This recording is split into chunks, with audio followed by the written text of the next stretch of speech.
Pukul 3.55 waktu Indonesia Barat di Newsroom Liputan 6, lantai 9 SCTV Tower, saya Riko Anggara akan menghubungi ahli tata negara. Karena apa? Ada satu keputusan MK yang baru saja keluar, bunyinya kira-kira gini. Siapapun yang berusia di bawah 40 tahun, asalkan dia pernah menjadi kepala daerah, mau DPR, wali kota, gubernur, kepala daerah, itu bisa mencalonkan diri menjadi calon presiden dan calon wakil presiden. Bukan begitu, Mas Ferry Amsari, pakar hukum Ya, tata negara dari Universitas Andalas? ya Mas Riko, ini ajaib ya. Pagi kita dihibur dengan putusan yang katakanlah menegakkan nilai-nilai konstitusional. Tidak boleh seseorang yang tidak sesuai batas usianya dengan ketentuan undang-undang untuk mencalonkan. Sore ini berubah arah, berbalik 180 derajat untuk memberikan karpet merah kepada anak presiden Gibran ya. Dan membolehkan seluruh elected official untuk mencalonkan menjadi calon presiden meskipun belum berusia 40 tahun. Nah, ini menurut saya jauh sekali berbeda dengan putusan-putusan pagi tadi ya. Jadi janggal sekali terasa karena semestinya seluruh putusan itu punya kesinkronan masing-masing karena substansinya kurang lebih hampir sama. Walaupun mungkin ada poin kecil-kecil yang berbeda, tapi bagi saya ini aneh sekali. Apa yang membuat Anda berpikir ini ajaib dan aneh? Kalau kita lihat kan sebetulnya tadi keputusannya dikabulkan semuanya, tapi sebagian. Bisa dijelaskan soal itu? Ya, sebagian karena Mahkamah hanya menerima poin soal sebagai elected official itu. Sementara hal-hal lain kayak ketentuan.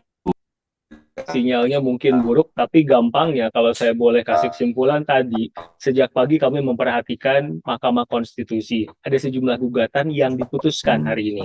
Keputusan pertama, kan ada gugatan dari PSI yang bilang bahwa mereka ingin orang-orang yang di bawah 35 tahun bisa mencalonkan diri menjadi capres atau cawapres. Itu sudah ditolak oleh Mahkamah Konstitusi.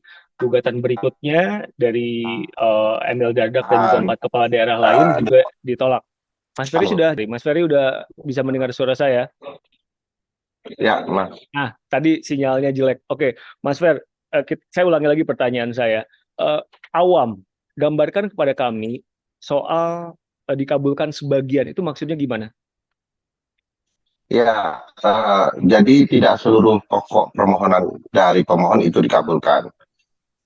Dugaannya karena sudah ada putusan-putusan yang berkaitan sebelumnya, sehingga yang dikabulkan hanya yang menjadi spesifikasi atau kekhususan dari permohonan nomor 90 ini, yaitu soal frasa, penambahan frasa, kata atau pernah atau sedang menjadi kepala daerah.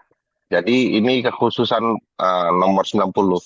Yang lain yang terkait misalnya minimal berusia 35, pernah menjadi penyelenggara negara, itu ditolak semua.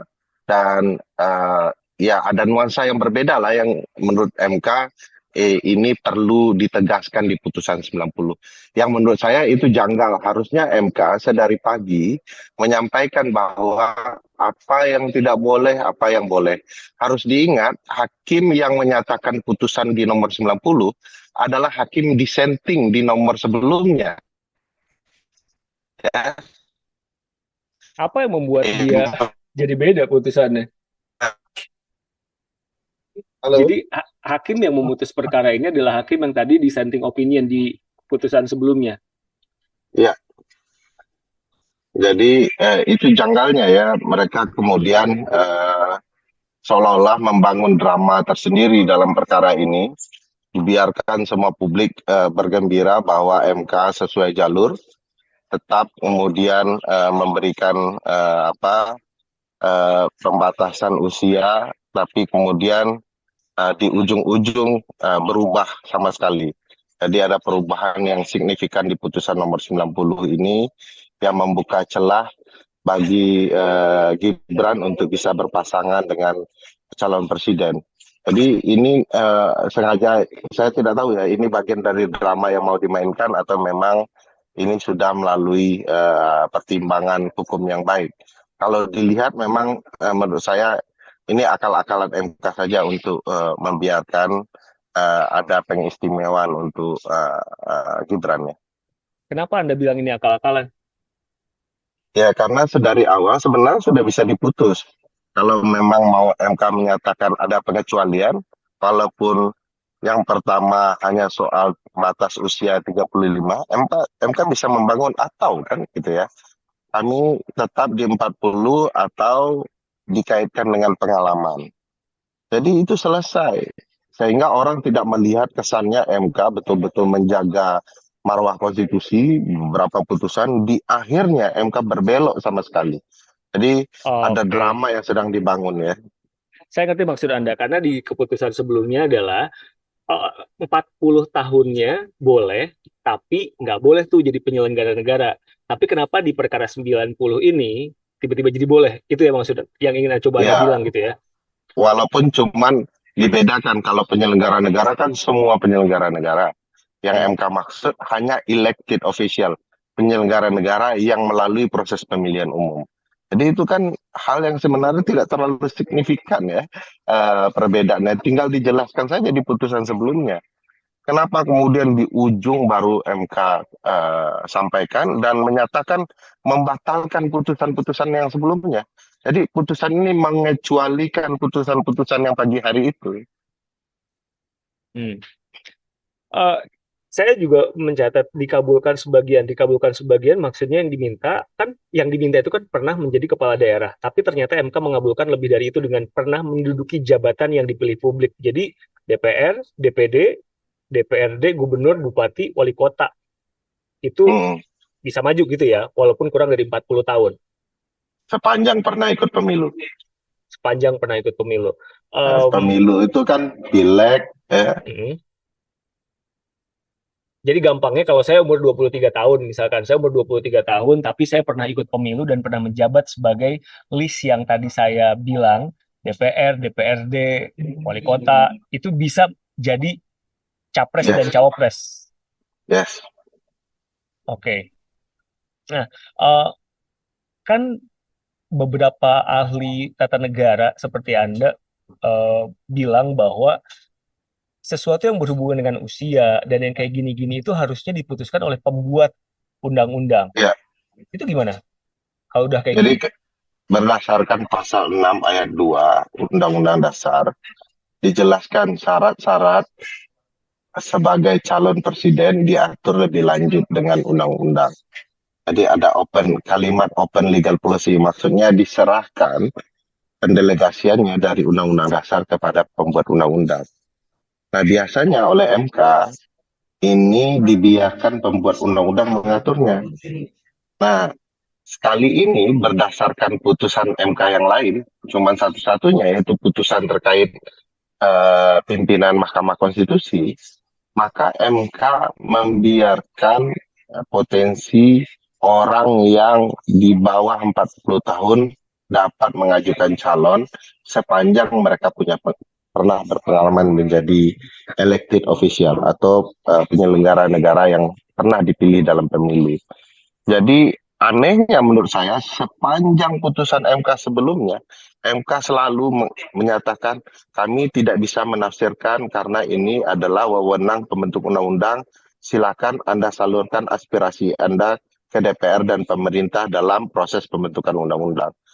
Uh, Lalu MK menyatakan bahwa mereka boleh saja menafsirkan open legal policy sepanjang ada kondisi yang dinyatakan intolerable injustice, ketidakadilan yang tidak dapat ditoleransi ya.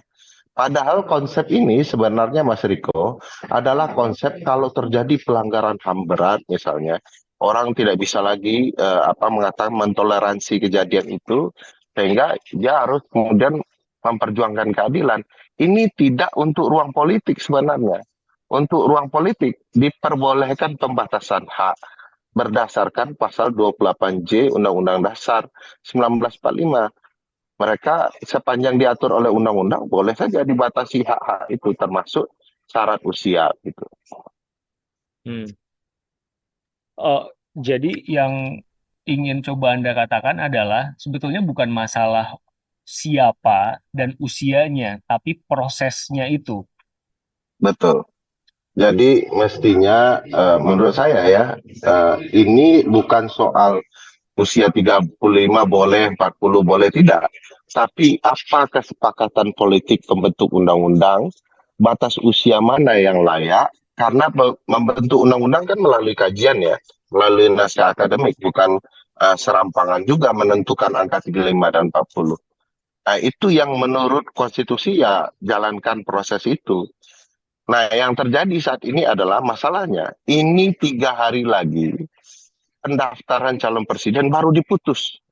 Alias, ketentuan perundang-undangan kita dalam kepemiluan dilakukan perubahan di saat proses sedang berjalan. Tidak pernah terjadi dalam konsep demokrasi yang layak ya. Aturan pertandingan itu diubah di tengah jalan atau sedang berjalan. Nah, ini dilakukan. Makanya kita menyebut ini seolah-olah cara apa meletakkan karpet merah bagi A- opsi kita. Audio Anda ke-mute tadi, sorry Mas Ferry. Meletakkan Ya, karpet merah. untuk orang-orang tertentu, oleh orang-orang tertentu yang merusak demokrasi kita.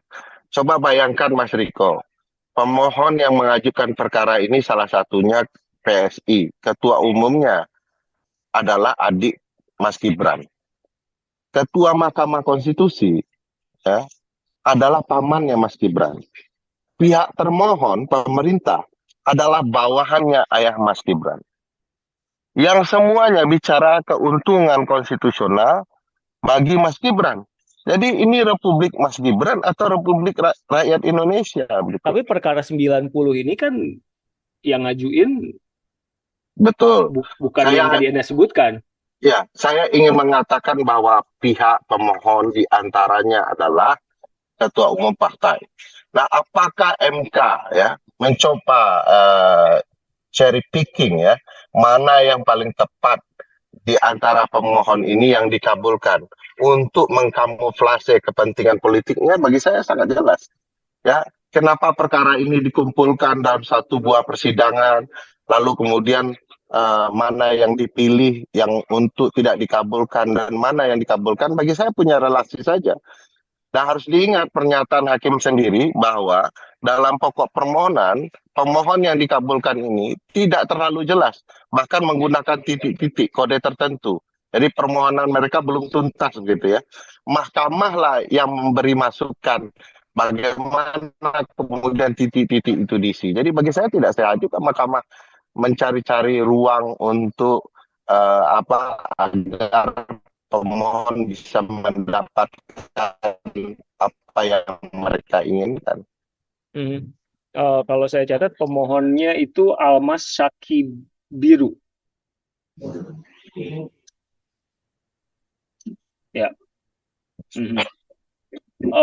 Jadi Mas Ferry setelah keputusan ini, jadi prosesnya gimana nih? Ini akan langsung berlaku karena pendaftaran Pilpres kan beberapa hari lagi. Itu udah bisa Tanggal langsung berlaku 19. tanggal 19. Nah, ini bisa bisa langsung diaplikasikan. Misalkan saya uh, umurnya 35 sekian, pernah menjabat jadi kepala daerah. Jadi saya bisa langsung daftar nih atau gimana? Ada proses-proses dulu nggak? Ya, pernah atau Kalau sedang secara tata menjabat ya. negara? Ah, ah. Boleh langsung Mas, karena sifatnya final and binding. Kalau tidak dikecualikan oleh putusan itu sendiri, dikecualikan itu artinya MK bilang ini akan diberlakukan 5 tahun lagi.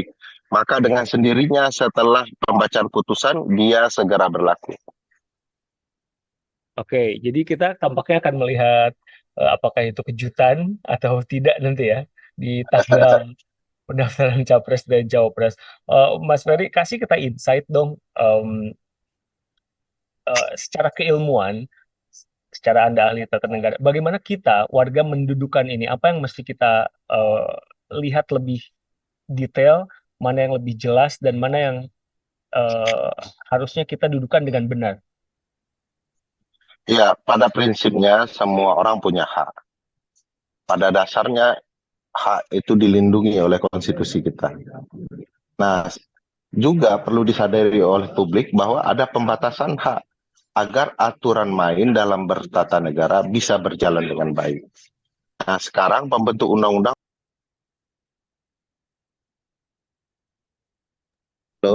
orang-orang bisa berperan yang baik dalam ranah politik. Saya ya ini uh, ada upaya sekedar untuk mengabaikan prinsip-prinsip konstitusional tertentu yang sebenarnya sudah ada di Undang-Undang Dasar dengan cara-cara politik. Jadi menggunakan medionya adalah Mahkamah Konstitusi, ya ketuanya awal kalau Mas Riko lihat ya putusan awal itu semuanya ketua MK tidak terlibat. Dia keluar dalam rapat permusyawaratan. Dia menyatakan hanya 8 hakim yang mengajukan putusan. Dua sama sekali tidak ada dalam putusan sebelumnya. Khusus untuk putusan 90, ketua masuk menyeimbangkan permainan ya. Mungkin karena komposisinya 4-4 ya, lalu kemudian ketua memperkuat dengan kemudian terlibat dalam putusan 90 dan membuka ruang bagi Mas Gibran untuk bisa mencalonkan dalam pemilu presiden nanti. Oke. Kalau ada yang nggak puas dengan putusan ini, ada cara lain? Ini final, kalaupun ada cara lain untuk mengajukan ke MK, dibutuhkan 2 kondisi. Satu, batu uji atau pasal-pasal konstitusional yang mau diuji berbeda dengan perkara ini, yang tentu saja akan sulit ya menemukan pasalnya. Kedua, ada alasan berbeda. Dibandingkan putusan-putusan yang tadi, kita punya alasan berbeda, lalu kemudian mengajukan ke MK, MK boleh memutus kembali. Tanpa 2 alasan itu tidak boleh, ini sudah final menurut MK. Oke, kalau saya lebih lugas pertanyaannya, jadi sampai tanggal 19 pendaftaran Capres-Cawapres, keputusan ini kemungkinan nggak akan bisa diubah-ubah. Tidak sama sekali bisa diubah. Harus dipatuhi oleh semua orang. Sifatnya erga omnes, semua orang terdampak terhadap putusan ini. Mas Ferry, terima kasih meluangkan waktu untuk liputan Amesty Terima kasih TV. Mas Riko. Sehat-sehat. Saya juga Mas.